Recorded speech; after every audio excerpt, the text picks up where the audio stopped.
Assalamualaikum warahmatullahi wabarakatuh. Eh, Sebelumnya perkenalkan, kami dari kelompok B2 dengan yang beranggotakan dari NPM 085 sampai dengan 112.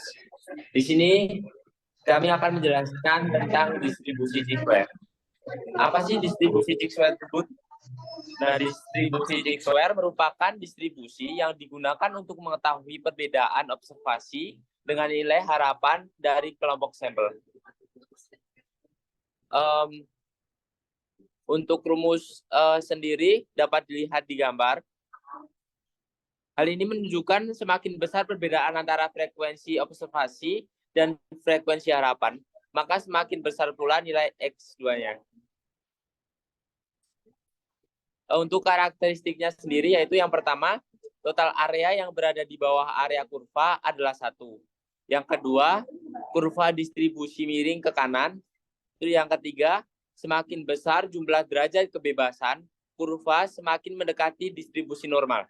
Yang keempat, rata-rata dari distribusi G-square adalah derajat kebebasan dengan variansi 2 kali derajat kebebasan. Dan yang kelima yaitu ketika nilai derajat kebebasan lebih dari 2, maka untuk nilai modus pada distribusi adalah P. Yang keenam, puncak distribusi G-square sama dengan dF2.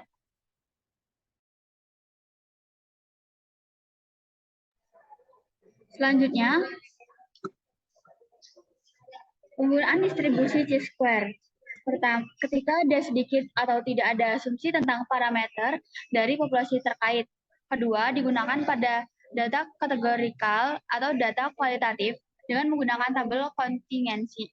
Yang ketiga, digunakan untuk mengevaluasi sampel dan proporsi yang tidak berpasangan atau independen satu sama lainnya. Lalu, data harus dalam bentuk frekuensi dan jumlah sampel atau N harus cukup besar. Next. Terdapat jenis-jenis sampel berdasarkan jumlahnya. Yang pertama, uji Chi-square 1 sampel. Yang kedua, uji Chi-square 2 sampel. Dan uji Chi-square 3 sampel. Yang K sampel atau berapa jenis sampel yang digunakan. Yang pertama, uji Chi-square 1 sampel. Pengajuan hipotesis tentang perbandingan antara frekuensi sampel yang benar-benar terjadi atau frekuensi sampel disimbolkan dengan observasi atau O dengan frekuensi harapan berdasarkan hipotesis tertentu pada setiap pengujian atau frekuensi harapan disimbolkan dengan E. Yang kedua yaitu uji Chi-square 2 sampel. Merupakan pengujian hipotesis yang digunakan untuk mengetahui apakah terdapat perbedaan yang signifikan antara dua kelompok sampel. Dua kelompok sampel ini nantinya akan dikelompokkan menurut kualifikasi tertentu. Yang ketiga yaitu uji Chi-square berapa banyak sampel. Merupakan penerapan distribusi Chi-square untuk uji hipotesis yang bertujuan untuk mengetahui apakah terdapat perbedaan dan pengaruh antara lebih dari dua kelompok sampel menurut kualifikasi tertentu. Next.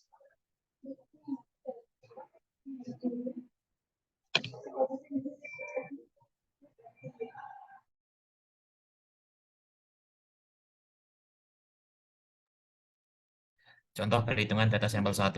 Masalah, sebuah rubik memiliki 6 warna, yaitu merah, biru, kuning, hijau, putih, dan hitam. Rubik ini dilemparkan sebanyak 240 kali.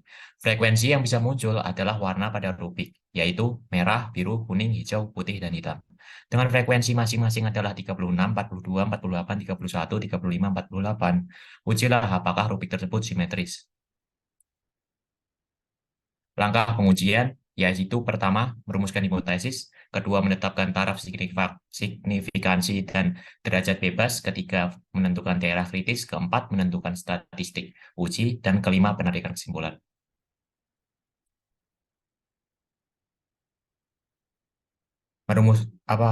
Penyelesaian pertama yaitu merumuskan hipotesis. Di sini kan ada 6 sisi di sebuah rubik itu. Terus dilemparkan 240 kali. Berarti semua rubik memiliki ekspektasi yang sama. Soalnya dibagi 6, 240 bagi 6, 40. Berarti setiap warna ada 40. Ayo, next. Menetapkan taraf signifikansi dan derajat bebas dengan tentuan alfa sama dengan 5% atau 0,05, dk sama dengan n-1, yaitu tadi ada 6 sisi, berarti 6 kurangi 1 sama dengan 5. 3. Menentukan daerah kritis. H0 gagal ditolak ketika nilai X kuadrat hitung kurang dari X tabel. H0 berhasil ditolak ketika nilai X kuadrat hitung lebih dari X tabel. Next. Melakukan pengujian statistik. Dengan rumus tersebut, kita dapat menghitung dapat menghitung secara manual ataupun Excel. Kalau manual ya seperti ini, didapat nilai X kuadrat yaitu 6,35. Dan pada perhitungan di Excel dapat digunakan rumus perhitungan nilai peluang distribusi chi-square menggunakan Excel, yaitu CHI INV dengan di dalamnya nilai alfa, derajat kebebasan. Maka dapat dimasukkan ke dalam Excel tadi CHINF derajat 0,05,5. Next. Kesimpulan, pada X kuadrat dengan signifikansi 0,05 dan derajat bebas diketahui nilainya adalah 11,07. Maka karena nilai X kuadrat hitung 6,35 kurang dari X tabel, yang X tabel di mana 11,07, maka kita gagal menolak H0. Artinya, tidak terdapat perbedaan frekuensi, munculnya semua warna yang menandakan bahwa dadu simetris.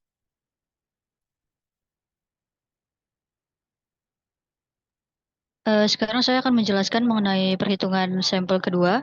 Persoalannya adalah dilakukan survei SDG pada tahun 2016 yang menampilkan hasil data jumlah penduduk pada setiap kecamatan di Kabupaten Sumedang. Sampel dimasukkan ke dalam kelompok berdasarkan gender. Data yang didapatkan sebagai berikut pada tabel. Berdasarkan data di atas, ujilah apakah data tersebut simetris. Nah, pertama yang harus dilakukan adalah dari tabel dibuat tabel baru untuk tabel ekspektasi. Saya di sini akan menjelaskan melalui perhitungan menggunakan Excel. Pada awalnya tabel observasi dibuat total di bagian bawah dan di samping kanan dan total keseluruhan. Setelah itu dibuat tabel ekspektasi dengan rumus fungsi berikut, di mana total jumlah laki-laki dikali total jumlah laki-laki dan perempuan dibagi total keseluruhan yang hasilnya akan memberikan data baru ekspektasinya. Selanjutnya, kemudian dibuat tabel ketiga, yaitu tabel yang sama tapi dengan isi data yang berbeda. Isi data yang berbeda diberikan rumus berikut, yaitu rumus dari observasi dikurangi ekspektasi kuadrat dibagi ekspektasi. Nanti hasilnya akan menjadi data seperti yang tertera di tabel berikut. Selanjutnya. Nah, kemudian menetapkan taraf signifikansi dan derajat bebas dengan ketentuan alfanya menggunakan 5% atau 0,05 yang diambil dari tabel chi-square, kemudian dk-nya n-1 sama dengan 5. Ini untuk R-1 itu row. Jadi row-nya ada 14 dikurangi 1, 13. C-1 C-nya kolomnya ada 2 dikurang 1 jadi 1. Dan DF-nya didapat 13 dikali 1 sama dengan 13. Untuk critical value-nya sendiri, itu ada rumusnya di Excel, yaitu pakai CSQ INV RT dengan probability, deg freedom, derajat bebas, yang hasilnya akan didapat. Kemudian p-value-nya juga ada menggunakan rumus CSQ test dengan actual range, expected range, dan alfanya 0,05. Nah, kemudian menentukan daerah kritis karena X kuadrat lebih besar dari CV, maka data ditolak. Dan karena p-value lebih besar dari alfa, maka kita gagal menolak H0. Selanjutnya. Yang keempat, melakukan pengujian statistik menggunakan Excel. Rumus perhitungan nilai perhitungan peluang distribusi chi-square menggunakan Excel. CINV, nilai alfa, derajat kebebasan yang tadi sudah dicoba, maka CINV 0,05,13. Selanjutnya.